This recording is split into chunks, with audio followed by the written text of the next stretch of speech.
All right. Hello. Just doing a little stream to do a video version of the blog post that I just put out. RAG techniques, function calling for more structured retrieval. It's always fun to demonstrate that with video. So yeah, that's what I'll show today. And then if there's time, we may do some live coding for a little enhancement. All right, so let's get into it. So you can read the post for the written version, but now we're going to do a live demo. And as usual, the live demo will be based off of the I work on at Azure Search OpenAI demo. So here it is. I've got it running. Make sure it's actually still running. Yeah, I'm running it with the VS Code debugger. So this is running locally here. And ignore the sample questions because I've got this running on my own blog post, not my own post, my own blog.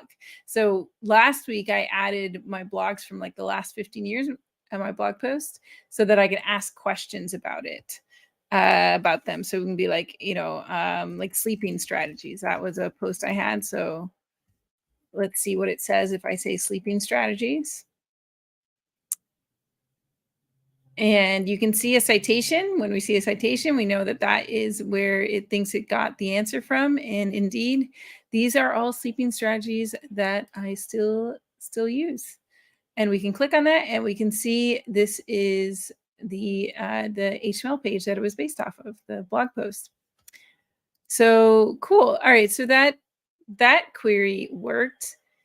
Now, I wanted to give an example of some queries that don't work as well, right? So let's say I knew the file name here, right? And I said something like summarize that file. And you might think like, oh, who's going to actually do this? But we actually have lots of customers telling us that their users are doing this, especially inside like enterprise environments where, the user knows there's some document and they want a summary of it because, maybe it's really long or something. And so they'll say, hey, summarize this, right? So this one actually did look like it worked pretty well. It did seem to summarize. We can go ahead and look at the supporting content. And yeah, that one actually did work really well. So let me try one. There was one I was doing earlier that didn't work as well. So let's try, let's see. So I'll start over. So we do OpenAI app best practices. I've written a bunch of blog posts about that. So it says based on available sources, here are some best practices. And it says there's limited information available in the sources. And it says it wants more information. So then we could go and click and see the supporting content. And some interesting things happening here. So one thing we see is that this content here is not very good. And that's something I talked about in the last stream about HTML parsing and how we could customize HTML parsing. And since that stream, John, actually, who was watching the stream, he added a local HTML parser and we just merged it and it uses Beautiful Soup. So you could actually now, I could take that local parser and customize it and make sure that it only extracted the content of the blog post instead of the sidebar as well, right? Because the issue is that it's grabbing this sidebar. And I suggested the options are we can either customize Azure Document Intelligence with a custom layout to ignore that. We can do some post-processing, or we could do our own local HTML parser. And here's John saying, hey, so thank you, John, for this local parser. So yeah, so one thing I can do is use this local parser and customize it so that it only parses this part of each blog post, since I know, I'm doing a RAG on blog posts, and then ignores everything besides the title, the post, maybe the comments, right? And that way I wouldn't get this stuff here. So that's part of the issue, the fact that it's getting this stuff. We can change the search results to 5 and see what happens if we search, do this query again. So we're going to let it get more sources. Let's see if it got some more. Okay. So that time, let's see what we got for the supporting content. We should have gotten a few more. Okay, so it's interesting here because I told, yeah, so I said, okay, OpenAI app best practices. All right, so now let's see how it's going to work. There's always the fun thing about LLM demos is that you never, they're kind of unpredictable. We use a temperature of 0.3 here, and we don't use a seed, which means that my demos are very unpredictable. If I wanted more predictability, I would need to use a temperature of 0 and also a seed. So here, let's take a look and see what the supporting content was when I did this one. So I asked it to summarize, best practices for OpenAI chat apps.html. And what you can see is that the supporting content, this one is correct. This one's actually a different blog post. This one's correct, although it's got that sidebar issue. And then this one is a different blog post. So I told it to summarize this document. And if it ended up finding some documents with similar file names, but not that document. So that's, if I'm telling it to summarize this, like I want it to summarize that document. I don't want it to summarize other documents. So what can we do? I have a branch where I introduce an approach to doing this. So it's find file name. So I'll check that out. Okay, and now I'm gonna restart the server with the debugger. So that's gonna start it back up again. And what it's going to do, it's going to use function calling in order to realize that I'm trying to find a very specific file name and actually do a filter on the search index for that file name instead of trying to find it in the content field. So I'll show what that actually means. So let's go ahead and let me just reload, make sure it's working. All right. So now I say summarize, and it is, there we go. It's saying this is what it does, blah, blah, blah. And now let's look at the supporting content. If all went well, it is all that blog post. Let's go ahead and increase the results to make sure it's only ever going to get that blog post. Let's try it again. Make sure it's limited to that. Now it's got my author name. Very nice. Let's go here. Oh, that's really interesting that it got, why did it get 2 more? Let's say, make sure it's actually, I don't know if it has my, did it get my change? Let's see. All right, so let's see the change it's supposed to have. So we go to chat, read, retrieve, read. That's our long file name for what is called here. And this one says, search by file name, retrieve a specific file name from the Azure AI search index. And so it's meant to call that function. However, it looks like it didn't decide to call that function, which is interesting. Maybe that's because I wrote this for our other search index, which has PDFs.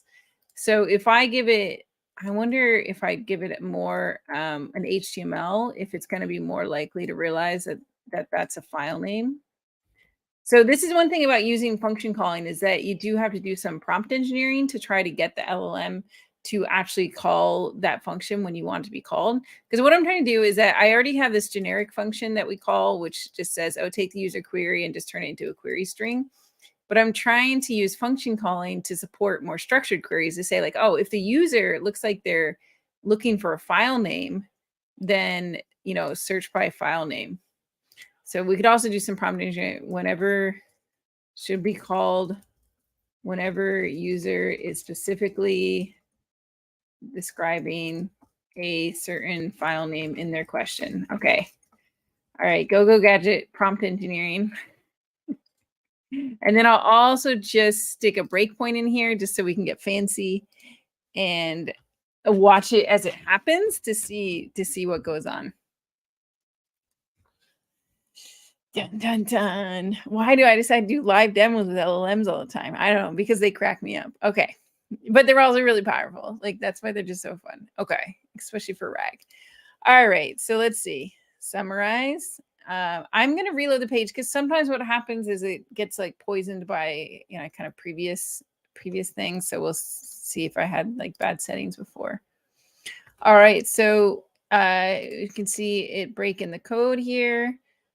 So it's defined the tools, and then we're going to go off and do the chat completion. So the chat completion is going to pass in the multiple functions. So that second function is the search by file name. So it has the option of calling either of those functions.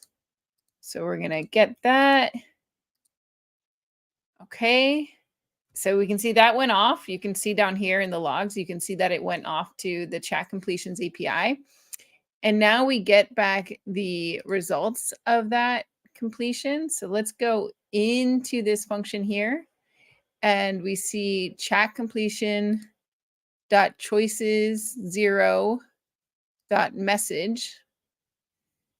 And this is where we see whether it decided to call a cool call. Okay, it looks like it does have tool calls, so that's nice. Let me see where I'm also just looking in the thing here. So we were in chat completions, choices 0 dot message, and then inside there, response message dot tool calls. There it is. Okay, trying to can I also make this bigger? That thing's so small. All right, so it's the tool calls, and we can see here what it's going to call. Okay, so it did find a function. So the next thing we do is check the function.name. And it looks like the function.name is search by file name. All right, so that's good. So we extract the file name from that response. And we get the file name. And so that is a local var. So here's the file name. So it got the file name. Good. So it recognized that the user was trying to ask about a file, and it said, hey, you should call this function search by file name. Now, the interesting thing is I don't actually have a function defined called search by file name. I think maybe when they first introduced this, they thought people would actually just straight up call the function called search by file name. I just use functions as a way of getting back structured data about, how the LLM thinks about, what the next step is. And then I use that in different ways. So in this case, what I do is that I return back this search query, which is just file name colon. So I'm kind of coming up with my own syntax for, for structured queries. So I return that back. And so then what happens is, I go along, okay, we compute the vector for the original user query. And then we go into the search function. And then in the search function, what I added here is that if query text starts with file name, then I do this filter. And this is a specific Azure AI search filter syntax. So source page the file name, right? So this is everything after file name colon. And then I do the search for that filter. And in this case, I actually don't pass anything, I'm not doing a keyword search, I'm not doing vector search. In this case, I decided to only do this filtered search. There might be situations where you decided like combine filters with their original query if you're just trying to narrow things down, but still search within them. But for this particular case, I decided that this was the approach I was going to use. All right, so it should only get results that match that file. So let's go ahead and play and see how we do in here. And now we can see that the generated search query is file name colon. So it's almost like we're introducing like, a special query syntax, like you might have on like Google or GitHub search or whatever, but we don't want to have the users to have to learn that syntax. We're using the LLM to realize like, oh, this is what they wanted to do, right? So I'm saying file name colon, I get the results, and the results are, sidebar, and then these two, right? And these are from it. And then finally, once I get back those results, I still send the original query, the original user question, right? So the original user question was summarize. So I send that, and then it does a summary, right? Now we can do other things too. So let's see. So now that that's working, right now, so it did help to do a little prompt engineering there. I think that's what helped, was to get it to realize that this is what file names look like for this index. So 3 key points from, from that. All right, let's see. Let's hope again that it decided to call the function. All right, I could go ahead and remove that breakpoint now. Just go back to UI. So 3 key points. There we go. Cool. So now that one's working. Let's make sure it can do other ones as well. So I'll go ahead and figure out what was another one. Nightly grad, my year at Coursera. I haven't read that one in a while. Let's see. So 3 key points from, let's see, there we go. What was my year at Coursera like? It was pretty crazy because there was only like 5 of us when I started. And so I got to write a lot of code. Everyone dyed their hair pink. That was really fun. Oh, it's great. This could be a way I could just like revisit my like last 15 years of blog posts. Now we should also be able to do something more creative, like a haiku. Let's see if we can do a haiku based on, and I'll do that file name again. And I shouldn't have to put it in quotes, so we can try it, without quotes. I love it so much.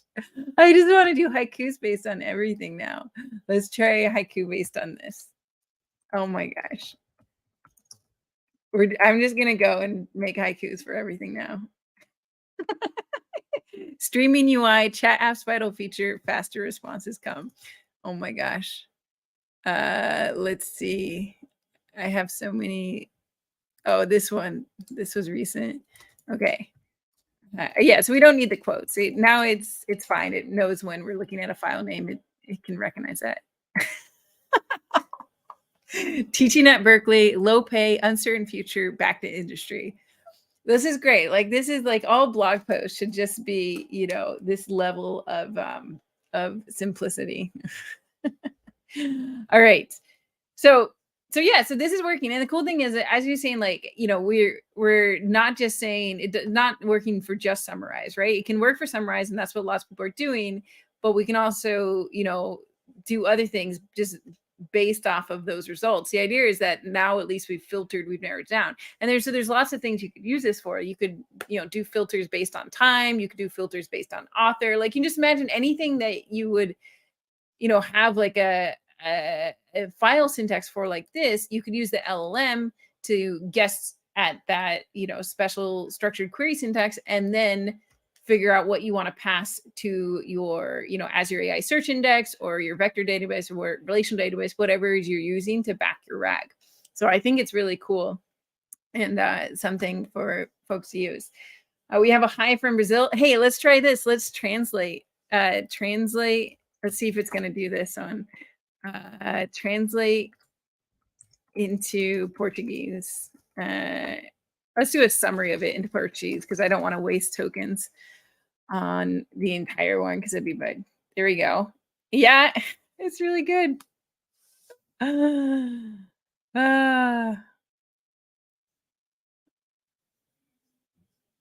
Yeah, I agree. I really think I love that I now have a RAG on my blog because I can look at it and just instantly know if it's correct. Oh, it's great. So yeah, hi from Brazil. As you see, we can use LLMs for some Brazilian translation as well. That was a big summary, you're right. So let's ask for a smaller summary. Spanish 3-sentence summary of that. Okay. Yeah. So it's just doing the three key points. There we go. That's basically 3 sentences. Yeah. In bullet points. Okay. So yeah, that's working really well. If any questions on that, you can post them in the chat. What I thought we'd do next is, so there you go. I've demonstrated it. And if you want to learn more, go ahead and read the blog post and you can look at my PR. You can also use function calling for other stuff too. So not just for structured queries. Anthony, actually, he had a stream during our AI chat app hack where he demonstrated using it for a different case. And this was a function for people wanting to talk to a real person. So what he's doing is like he has a function, that's basically saying, detect that they want to talk to a real person. And that way he can change the UI to say, oh, it looks like you're really unhappy right now. You want to call the operator, right? Or in this case, call 1-800-BISCUITS to speak to a customer support agent. So if but it's a really similar change where what he did was add the function and he called it human escalation, check if user wants to escalate to a human. And he put a lot of effort into prompt engineering into the description. So if users showing signs of frustration or angry, and there it's just a Boolean a Boolean that says requires escalation equals true. So this is like, this is like a whole other way of using functions, but we could we could actually, let's go ahead and just try it, right? Although I don't have all the rest of his code too. Because then he even made front end changes to display, what to do, the 1-800-BISCUITS. But you could this is like a very legitimate thing because lots of people, when you're talking to a bot, they're great when they're work and they're super annoying when they're not. And we really do need to give people those escape hatches. So maybe we should just put this in the code. But but that's going to vary for different people as to what options you have. But this is just to give you an idea that once you start using function calling, you can use it basically, just think of it as a way of directing conversation in different ways, right? So instead of the conversation always going here's the user question, we search the database for that and it goes this way, right?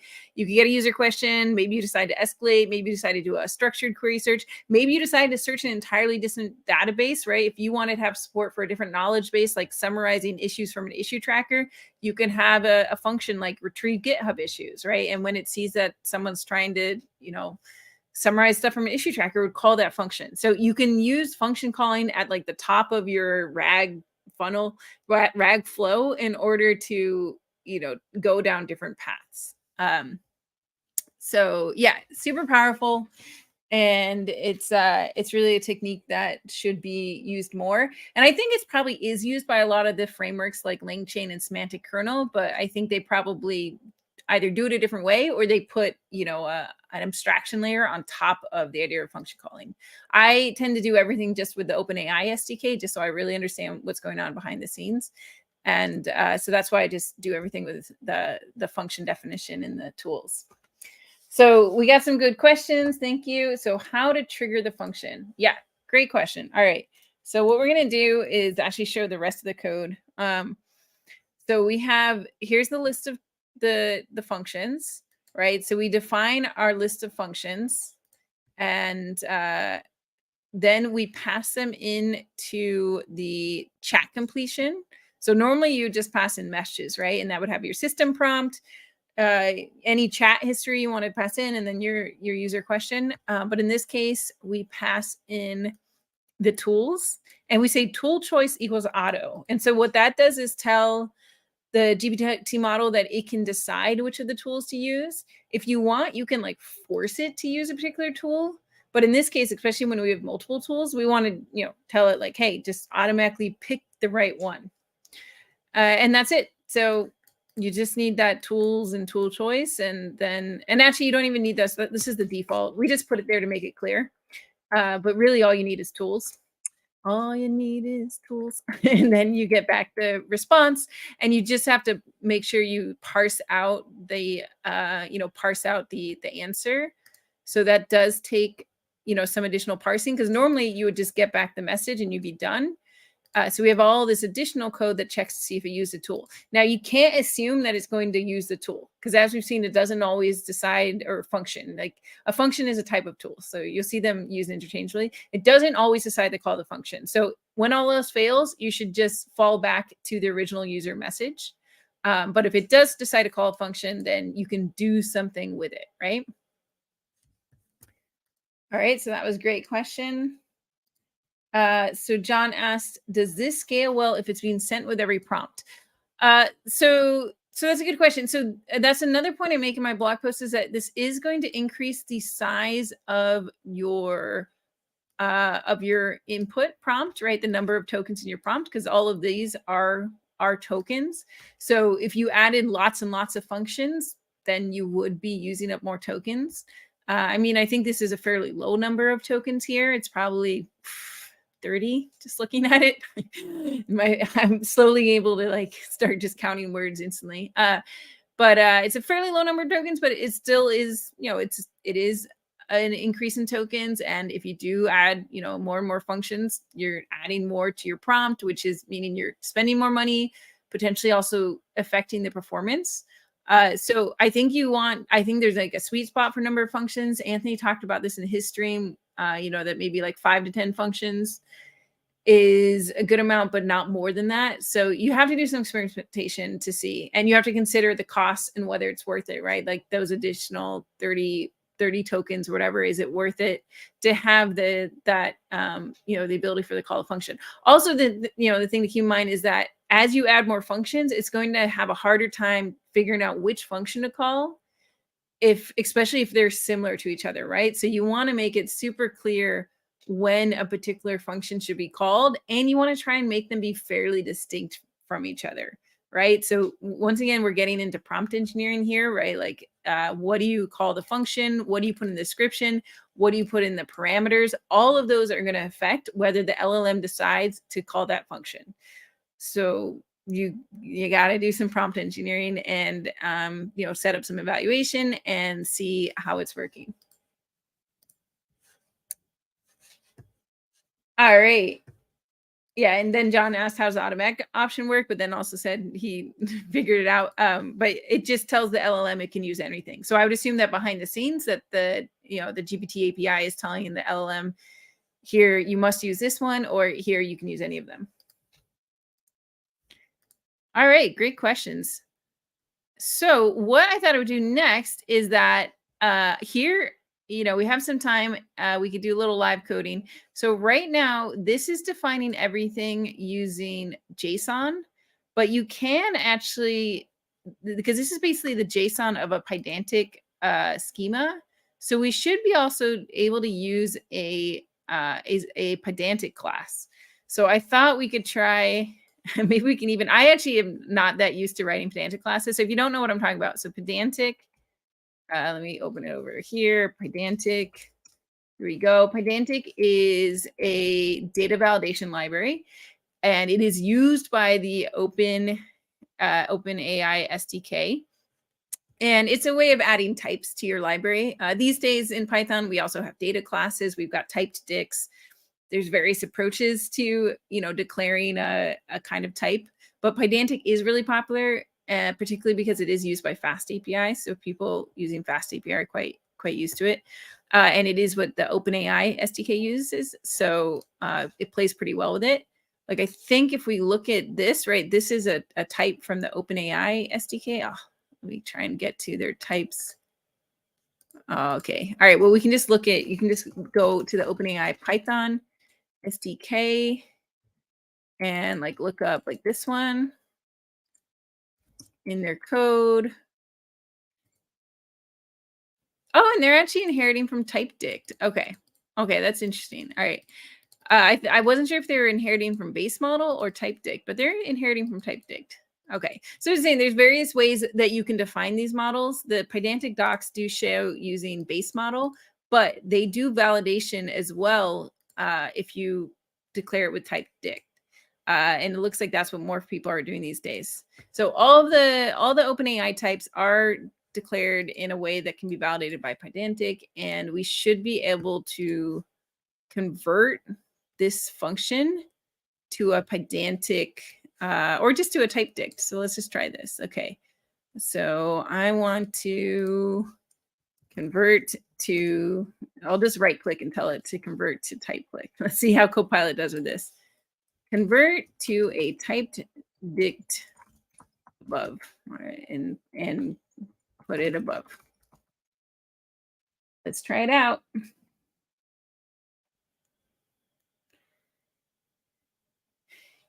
Yeah. No, I don't like it. No, I don't think that's right. Discard. Okay, we're going to do it ourselves. All right, so what I'm going to do is just get an example. The thing is that a lot of the examples with function calling are just doing straight dictionaries like this, but I did just see an example on, oh, not this. Let's see, on this repo from Minimaxer, Simple AI Chat, where he talks about doing this. Okay, and he did it actually with Pydantic base model.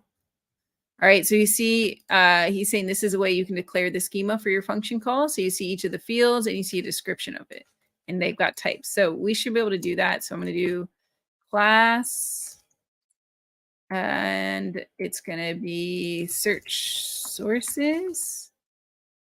And I'll need to do an import of the base model. And I think, I don't know if it gets the description from the doc string. I'm trying to figure out how this stuff relates to the model, but we'll find out. Let's see, and then parameters. So we've got a search query. So it's our original one. Okay. And here's the description of that. And that's all for that one. Okay. And it's required. So it says required. So that should be fine because I didn't mark this as optional. So I think it just inherently should be required. And then search by file name. And great. Thank you, Copilot. Now you're doing it. All right. And then required. Okay. So now I've got these Pydantic base models. So I need to do a little importing up here. So we're going to do from Pydantic import. There we go. And so then we should be able to dump these into a schema somehow. Let's see, dump model as JSON schema. Let's see, search sources.schema. Is that what does it? Let's see. Is that what they use? You get event metadata. And let's see what they say in the Pydantic documentation. Schema. Is that okay? Pydantic allows automatic creation and customization of JSON schemas. Okay, so I think we want this one, which is model JSON schema. Yeah, this looks nice. All right, model. Thanks for that cross out. You're right. Oh, that was so beautiful. Look at this. The method is deprecated. So Copilot was actually right originally, but now it is this new method.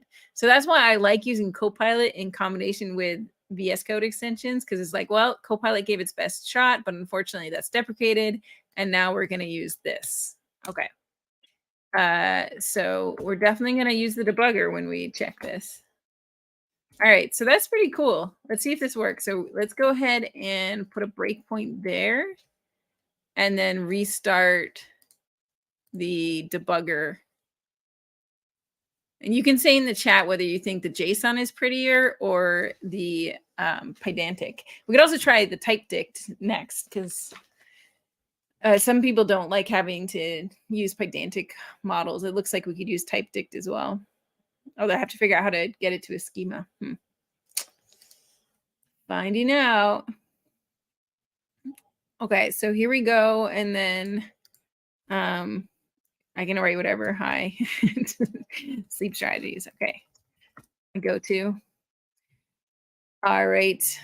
So here we are going through that. That's fine. I want to get out of here. Okay. And all right, and this is what I want to see is what does the tools list end up looking like? So let's go ahead and look at tools. And oh, I think this did work. So let me try and make this bigger, like way bigger. Okay, so tools is now a list where it has description, and that description was taken from the doc string. So it is actually inspecting the doc string or introspecting it and using that to come up with a schema. And then we've got properties and required. I think this is good. I think this is matching. I should do an exact diff, but then we look at search query, and that one has description and title and type. I don't remember having title or type before, but But generally this is looking good. I wonder if I could maybe, can I just copy that almost? Tools. I kind of want to do like a JSON dot. I don't think it's going to let me do JSON because I don't have it imported. Dump s tool. Yeah. Import JSON. JSON. No. All right. I just wanted to be able to like diff them, but I can do that later when I send a PR. But it's looking pretty promising. I guess the good check will be to see if it actually works, right? So here we go. Let's see if we get any whining. Oh, all right. It did actually say that it was incorrect. All right. So message object is not one of function. All right. So what we're going to do is try and remember what this looked like before. So I'll just go and look at what the code looked like before, just to remember. Function, search by file name, description. Could also look at the original one. Oh, type function. Oh, I think we need to say, okay, I think it's just, this is fine. I think we just need to go one level in. Because tools can actually, in theory, there are multiple tools out there. I don't know what the other kinds of tools are or if the rest exist yet, but they're trying to make this generic API. I think that OpenAI does have a bunch of built-in tools. Like if you use the assistance API, then you can use it. So we need to say, hey, this is a type function, and here is the schema for it. Because then I think this did look like what we saw there. We'll go ahead and even print that out just so we can see and diff it. So print search sources. Yeah, this is super fancy. Okay. Or we could do lot. No, I'll just do the print. Okay. And then we need to do the same thing for the other one. Type function. Oh, and sorry, function needs to be in quotes.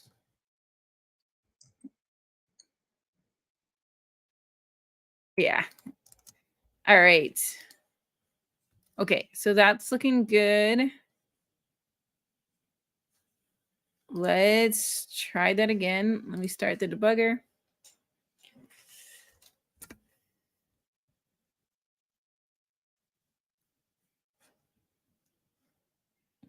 So we still had to write a little bit of a dictionary here, but that's okay. All right. So give it another go here. Oh, looks like I've still got a breakpoint. That's cool. And we'll just play. Okay, we did get them printed out, and it says name is a required property. All right, so there's more stuff. Really need to study this a little bit better. So type function name. So it's not getting the name. So somehow I need to specify the name. Let's look at this example here. That one didn't have a name for it. Okay, let's also look at the JSON and just compare it. So JSON lint. I'm gonna just look at the first one, and let's see. Wait, why didn't you like that? All right, I'll just manually function it. Okay. All right. Description. Yeah, it's right. It does not have a name. Okay. I was pretty sure that people said that you could do this. Oh, they call it title. What the heck? All right. So what you can see here is that I'm trying to just, make this in a way where I can diff it with what it was before. So we've got properties, description, title, type, required. Okay. It's my hand formatting of JSON. And then we can compare that to what we have here. So this one has No, let's do the previous one. This one here. Okay.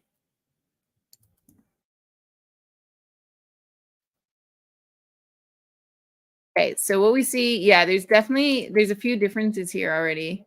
So I wonder if there's a specific thing we need to use at Pydantic. So you can see this one says title, this one says name, this one has type. Description is correct. Then we have properties versus parameters. This does not match it. This really isn't matching very well. So I feel like there must be something that we're missing, because even if I fixed up some of these things, so properties, search query.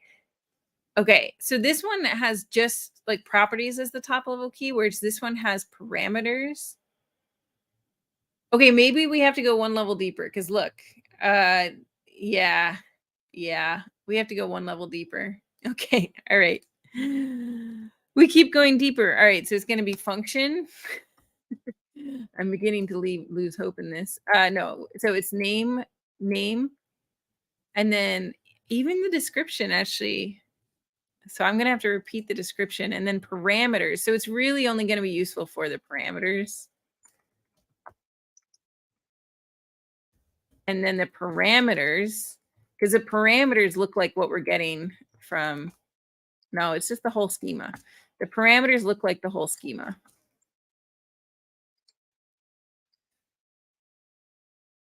And it's going to be similar down here. So function, do it for me. Thank you. All right. Okay. All right. So it's still like, the advantage of this is that parameters can be annoying to specify. And, in this case, I only have one parameter, so it doesn't feel like I've gained much. But that's fair. So yeah, so the parameters, type properties required, type properties required. Okay. And it does, you will see that like there's a couple extra things here. So presumably we don't have to do the title because we already specified that. And type properties required, type properties. And then description, we specified a level up. I wonder if we could put that in parameters too, but no, it makes, because parameters shouldn't have a description. All right, let's give it another go. See, this is why we're doing it on the live session, because otherwise I would just not want to deal with this. Oh, John thinks we do need to say properties. So let's see, we got the schema. I don't think so, because properties only has search query as a top level key, but we want required and we want type. If we only took properties, we wouldn't get this and this. All right, let's give this a go. Retry. See what error we're going to get this time. Here we go. Now that worked. All right. So it looks like I'll have to check. We could like to see how did maybe, I wonder if because this is a little package that Minimaxer wrote. Well, I say little, but it's got 3,000 stars. So I wonder how he converted the output schema to this functions.append. Okay. So he did self.schema to function. Model JSON schema. He removes the title. Okay. And then he gets it. All right. So he's actually manually constructing this for this package. So he's taking the dict, which we did, and he removed the title. So in conclusion, I actually don't think it's so great to use the Pydantic models, because they don't match exactly. I guess what we could do is you could use it just like, you could extract just the properties and just use it for your properties if you had a bunch of fields and you really wanted to specify them here. Now, the nice thing about, like, once you do put them as a model, then we can actually do validation after the fact to say, did we get back, did we actually get back, this model or this model? And maybe that's why folks are interested in being able to define their parameters with Pydantic models. uh I don't think we benefited a whole ton from ours. It was really just a way of turning this into this. But maybe could clean up the parsing code a little bit if I knew that, if I kind of validated it according to the model. So that's a possibility. Right now, I'm kind of not sold. Um, there's other people working on stuff like that. Like, I was just chatting with the folks behind Type Chat. Type Chat was originally in TypeScript, hence the name. But they are working on it for Python. It's in early days right now. So you just do a git clone. It's not even on PyPy, but they are looking for feedback, and it is a public repo. So yeah, you can, so anyone watching could check it out. So that might be something I'll try. They actually don't use function calling behind the scenes. They are doing this with just the way they tell how their prompt. They're doing some prompt that tells the LLM to respond according to the schema, and they apparently it works pretty well. So that's interesting because that should work with local models that have OpenAI, compatible endpoints, as well as OpenAI models. So I am interested to find approaches that would work with a wider range of models. Right now, function calling, as far as I know, is only supported by the OpenAI models. As you know, there are, as I've shown in some of my streams, there's stuff like Olama, which has the OpenAI compatible endpoints, but doesn't yet have support for function calling. And I think I filed that as an issue. Let me see.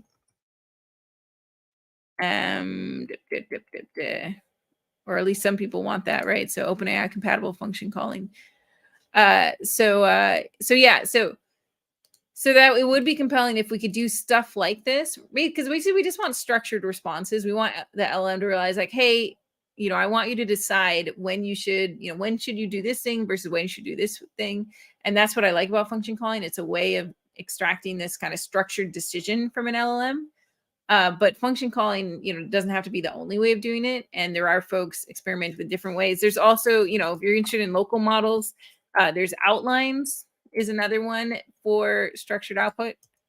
Oh no, what happened to their site? Let's make sure this is still going. There we go. Outlines dev is here.